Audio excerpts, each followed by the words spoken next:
I'm going to start by making an apology, and it's for this, is I was very censorious about you over the COVID scandal that you got caught up in.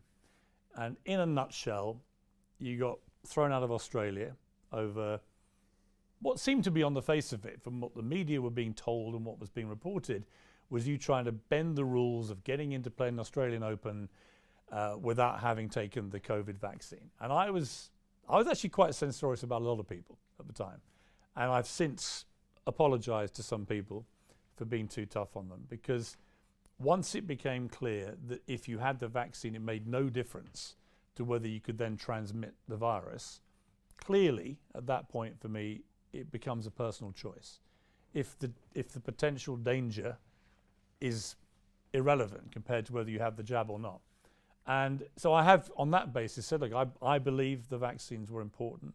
I think they saved a lot of lives. I had lots of people in my life at the time who were going through a terrible time with COVID. One of my co-workers on the morning show I was doing, her husband was in a coma from COVID. He sadly died.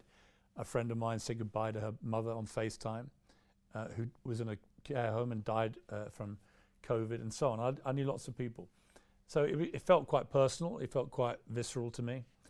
But I was too censorious. And when more information emerged about your situation, the fact you'd had COVID several weeks before you went to Australia, the fact that you hadn't actually done anything wrong on the form filling, the fact that in the end it became a political decision to throw you out based on likely public anger if they didn't take action.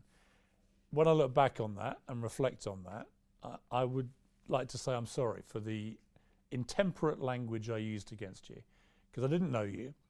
I took what I was reading and hearing at face value. It turned out to be more complicated. And yeah, I'm sorry for over-egging the rhetorical souffle. I appreciate that very much. Let me get that off my chest. Honesty, thank you so much. It was difficult times and you know, state of emergency globally. I understand, you know, we've been through hell globally, all of us on this planet, and you know, the only thing I would add, not to really dig deeper into this whole situation on the COVID and vaccination, is that I was never a proponent of anti-vax or pro-vax. I was always freedom of choice.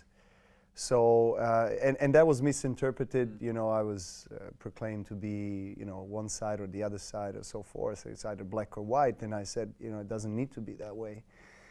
As an athlete, as someone that, you know, takes care of the integrity of the body and understanding of obviously doing my research and understanding that I'm not a threat to anybody and I don't need to do it myself. And I've been through 2 or 3 times I had COVID in like a year and a half.